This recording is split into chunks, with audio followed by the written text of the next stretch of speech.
Hello, everyone. Today we're going to read a super funny story by a famous writer named Mark Twain. It's called My Watch, and it's all about what happens when a bunch of people try to fix something and just make it worse and worse. Have you ever had a favorite toy that broke just a little bit, and you gave it to a grown-up to fix, but somehow they made it even more broken? Well, that's exactly what happened to Mark Twain and his brand new watch a long, long time ago. The story starts with our narrator's most special thing in the whole world. It wasn't just any watch. Oh no. It was a beautiful, shiny new watch, and he thought it was absolutely perfect. He believed it could never, ever be wrong. For a whole year and a half, that's a really, really long time. This watch was perfect. It was never too fast, and it was never too slow. It always told the right time, every single day. It was his most reliable friend. He uses some big words here, but it just means he thought his watch could never make a mistake and could never, ever break. He trusted it completely, and that's what makes the rest of the story so funny. So what could possibly go wrong with a perfect watch? Well, one night he just forgot to wind it up, and it stopped. Silly him. So he took it to a jeweler to get it set to the right time. And that one little trip is where all the trouble begins. The jeweler, who Mark Twain calls a funny name, a human cabbage, doesn't listen at all. The narrator says, "Please, my watch is perfect." But the jeweler just says, "Nope, it's 4 minutes slow, and I have to push this little thingy." And with one little push, oh boy, the damage was done. And right away, the poor watch got sick. It was like it had a really high fever. It started going faster and faster and faster.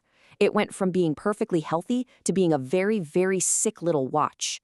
How fast was it going? Well, after 2 months, the watch was 13 whole days ahead of everyone else. It thought it was November and time to play in the snow, while all the leaves were still orange and falling in October. It was living in the future. And this is where the story gets really silly. He takes the watch to one person to fix it, and then another, and every single person just makes the poor watch even more broken and more mixed up than before. Look at what happened to the poor watch. First, it was way too fast. Then, the next fixer made it go so slow, like a sleepy little snail. After that, it started making funny noises, like a puppy barking and sneezing.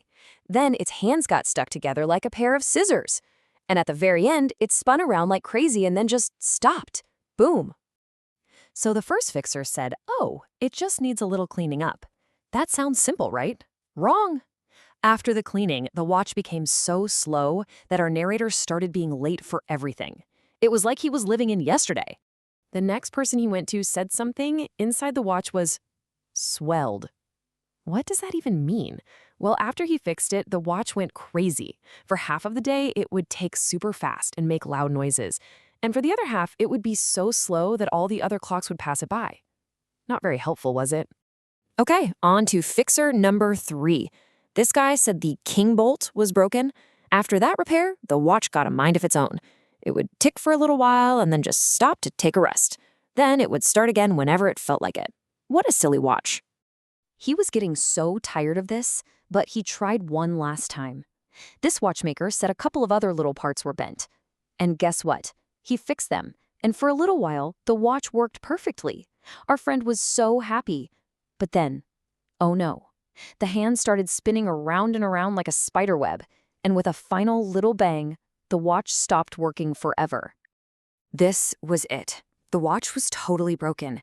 After spending so much money, our narrator tries one last desperate thing, and this leads to the funniest part of the whole story. So who was this last person? Well, he wasn't a watchmaker at all. He was a guy who used to drive big, chugging steamboats down the river. And you know what? He wasn't even a very good steamboat driver. This is not going to end well.